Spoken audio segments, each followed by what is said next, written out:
আমার পরিবারটা ছিন্ন বিচ্ছিন্ন হয়ে আমার বিক্ষিপ্ত পরিবারটাকে একত্রিত করো। এটা হলো না। একটা ভাই মারা গেল আমেরিকাতে, একটা ভাই দীর্ঘদিন বাইরে আছে, আমি দীর্ঘদিন অসুস্থ অবস্থায় বহুবার গ্রেপ্তার হয়েছি, বহু মামলা হয়েছে, ন্যায় বিচার তো দূরের কথা, আমাদেরকে পুলিশের কষ্টকর যে একটা ভ্যান যেটা আছে, আমি আজকের এই সরকারের কাছে আবেদন করব এই ধরনের নিপীড়নমূলক ভ্যানগুলো যেন প্রত্যাহার করা হয়। এই ভ্যানে করে আমাদেরকে আনা করা হয়েছে, অনেক কষ্ট হয়েছে। তারপরে বলবো 17 বছরে একটা মানুষের জীবনে যে প্রাইম টাইম, আজকে আমার বয়স 74 বছর, এই 17 বছরে আমার জীবনের সমস্ত কিছু এই আওয়ামী সরকার কেড়ে নিয়েছে, ধ্বংস করে দিয়েছে।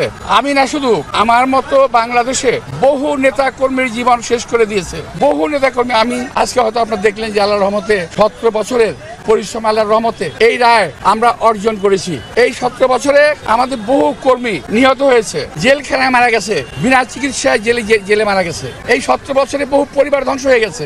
একইভাবে আমার পরিবার ধ্বংস হয়ে গেছে। আমি যখন আল্লাহর কাছে দোয়া করি, নামাজ পড়ি, আমি পরম দয়ালু করলাম আল্লাহ তাআলার কাছে আমি দোয়া করি, কামনা করি, আল্লাহ আমার যে বিক্ষিপ্ত পরিবারটাকে একত্রিত করে দাও। আমার পরিবারটা ছিন্ন বিচ্ছিন্ন হয়ে আমার বিক্ষিপ্ত পরিবারটাকে একত্রিত করে দাও। এটা হলো না। একটা ভাই মারা গেল আমেরিকাতে, একটা ভাই দীর্ঘদিন বাইরে আছে, আমি দীর্ঘদিন অসুস্থ অবস্থায় এই কোর্টের বারান্দায় আপনারা দেখেছেন আমাকে বহুবার। আজকে এখানে যারা আছে সকলেই আমার মতো কম বেশি ভুক্তভোগী, কেউ কম কেউ বেশি।